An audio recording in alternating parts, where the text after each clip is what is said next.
In this clip, I run into an extremely difficult pack, one of the hardest I've run into. There's 3 elites, there's a suppressor, they move fast, and they can leave. Because this is a tier 96 nightmare dungeon, they can pretty much 1 or 2 shot me, if I'm not really careful.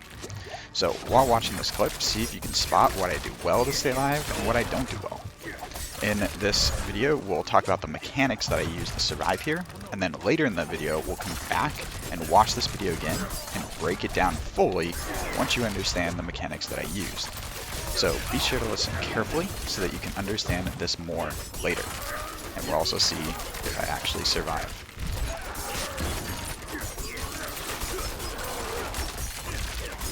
In this video, we'll talk about 4 main things that are going to help you survive. 1. Gear and stat priority. 2. How to get the most out of your defensive aspects. 3. Mechanics of crowd control. And 4. Position and mobility. Putting these 4 all together is what is going to ultimately help you survive. And just a gentle reminder, if you feel like I've helped improve your gameplay and want more of it, feel free to hit that like and subscribe button. We're almost to 1K subs. Thanks everyone. So first up is gear and stat priority. So I like to think of my stat priority in 3 groups. So first off, my highest stat priority is mobility stats, then defensive stats, then damage stats. Mobility stats, these are my feel-good stats. These are the stats that are going to make your character feel great to play, that are going to make you more mobile, faster movement, faster attack speed, use your skills more often. These are your build enablers. This allows everything else in the build to work. Okay, so what stats are these? These are movement speed, attack speed or basic skill attack speed, and cooldown reduction. So where do these stats come from? So on your helmet, you can get cooldown reduction as well as basic skill attack speed. On your gloves, you can get attack speed. On your boots, you can get movement speed. And also on your amulet, you can get movement speed as well as cooldown reduction. And also on combination, basic skill attack speed. Second up are our defensive stats. So this would be first armor, then equal amounts of DR, damage reduction, versus close, and DR versus distance. And then just general DR, then max life, then DR versus poison enemies, then DR when injured. So where do these stats come from? So we can get life and armor on our helm. We can get lots of damage reduction stats on our breastplate, as well as max life if you'd like. On our legs, lots of damage reduction stats and armor, as well as life. You can also get +4 ranks of Dark Shroud, if you'd like. And then on our amulet, you can get damage reduction stats, as well as armor. And then life on our rings, and then DR versus injured on our boots. And our last stat priority is everyone's favorite, damage. So what would our stat priority be? Crit chance, vulnerable, crit damage with imbue, dex, core, and then all of your other damage stats. Let's get to stuff that's a little bit more fun than stat priority, which is aspects. So how do we get the most use out of our aspects? So first off, we'll start with the easiest one, which is simply might that I have on my chest here. So basic skills grant 20% damage reduction for 6 seconds. So this one's very straightforward, though there is one thing that's kind of worth mentioning, which is that you don't actually need to hit an enemy to get this to trigger. So if I simply use puncture, you'll notice that I get the buff here. So before an engagement, if I think it's going to be hard, I might just throw out my daggers real quick. That way I get the buff rolling. Next up are the Dark Shroud aspects. So on my helm, I have the Umbrous aspect, where critical strikes with marksman skills have up to a 60% chance to grant a free Dark Shroud shadow. This is how I have these shadows on without having Dark Shroud on my bar. So if I go to my abilities, you'll notice that I actually put some points in here because even though it's not on my bar, I still get all of these effects here. And I also invest pretty heavily in here along with my pants in order to maximize the damage reduction that I get per shadow. So each shadow, I'm getting 11.2% DR. So 11.2 times the 5 orbs that you see here gives me 56% damage reduction. Now, each time I get hit, one of these is going to go away. So it's really important that I'm not just sitting there and face tanking everything. Otherwise, I'm going to lose all my orbs, and then I'm probably going to die. So I do need to play a bit more evasively. Now, because we end up having such a large amounts of critical strike chance, approximately around 90% for rapid fire, each time that I rapid fire, on average, I get around 2 orbs. So I can generate my orbs back very, very quickly and keep these up and keep me alive. The second aspect that I take is the Enshrouding aspect. Now, this is another Dark Shroud aspect, so I gain a free Dark Shroud every 3 seconds when standing still, and each Dark Shroud shadow grants 4% increased DR. So basically I get another 20% damage reduction buff here from having my orbs up. So a couple tips using Dark Shroud. So first off, if you die or you want to go into an encounter, there's a couple ways you can actually get your Dark Shrouds up. So one, if you have this, you can simply stand still for about 15 seconds and they'll come back up. But if you don't have this on, you can actually get it another way. What I actually do is hit S and pull up my skill tree here, put it on my bar, I can use it, I can get it back, I can hit S again, and then I can put my poison trap back on. And notice that I still keep my orbs. So this is maybe a little cheap, but hey, it works. Now let's talk about Disobedience. So on my amulet, I take Disobedience, and I put it on my amulet because it actually makes it 50% better. So normally it would gain 0.5% per stack, but now I'm gaining 0.75% up to 75%. So in order to get maximum use out of this, notice that we have to deal some form of damage, and we have to build up to 100 stacks in order to get the full 75% benefit. Now, how do we do this? So let's take a look at how Disobedience works. So whenever I attack, I start generating armor stacks. Now, that's this icon right here. Now, what you'll notice is that every time I throw my 3 daggers, I get about 3 armor stacks. Okay?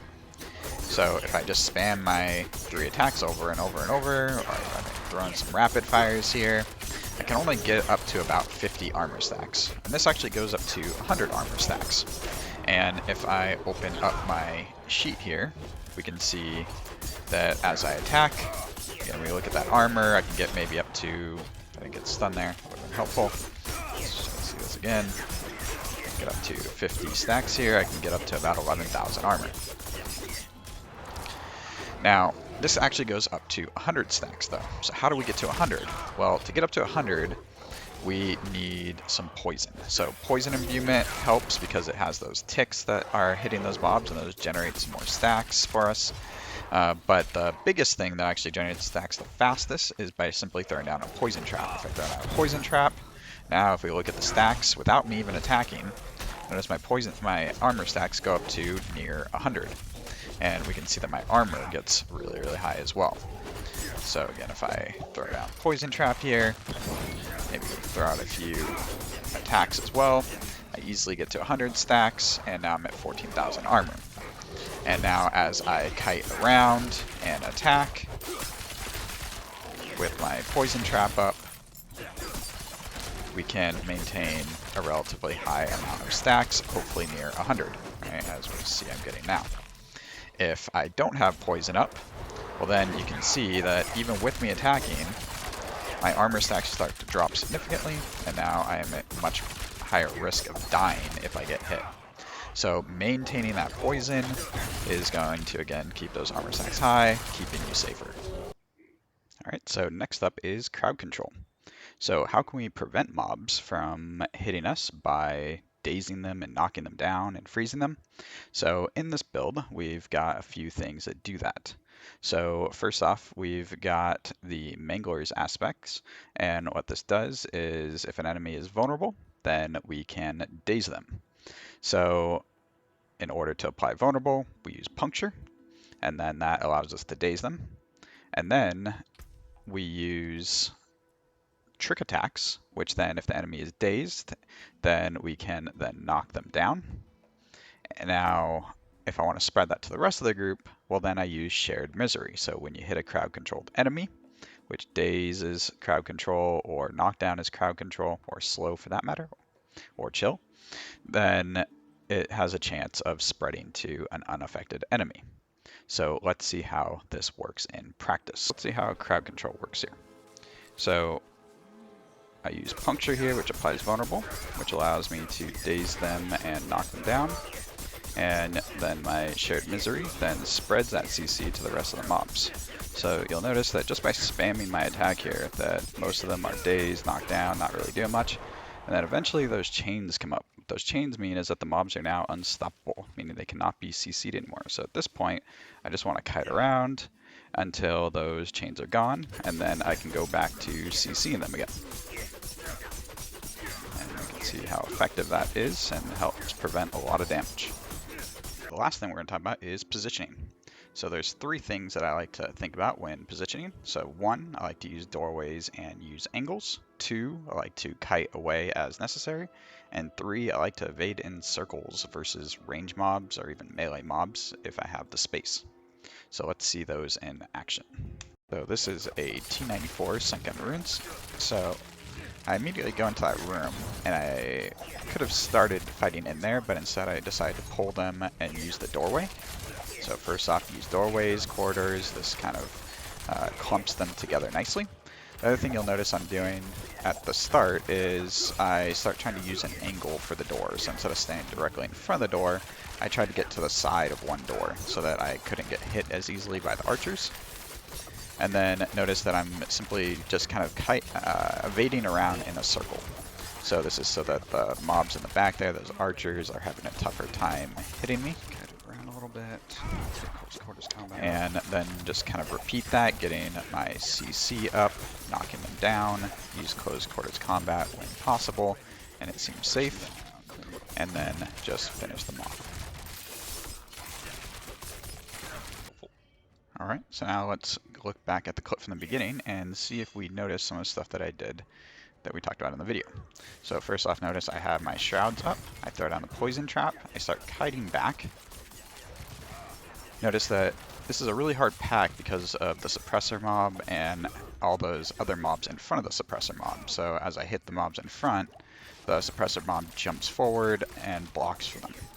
So I have to keep kiting back, and notice I'm trying to maintain my poison stacks. So here you can see my poison stacks are falling off as I kite back. So I threw down a poison trap to get my poison stacks back up. I would have definitely died there if I didn't have it up. Then notice that the suppressor mob makes a fatal mistake. He jumped in front of the rest of them, so I use this opportunity to get into the circle, start CCing. So at this point, notice those chains above their head. So at this point, I really should be trying to get out of there, but I'm staying in there anyways. And then I decide to kite back as I start to get a little bit overwhelmed. I get cornered as I throw down my poison trap, knock him down, start CCing again.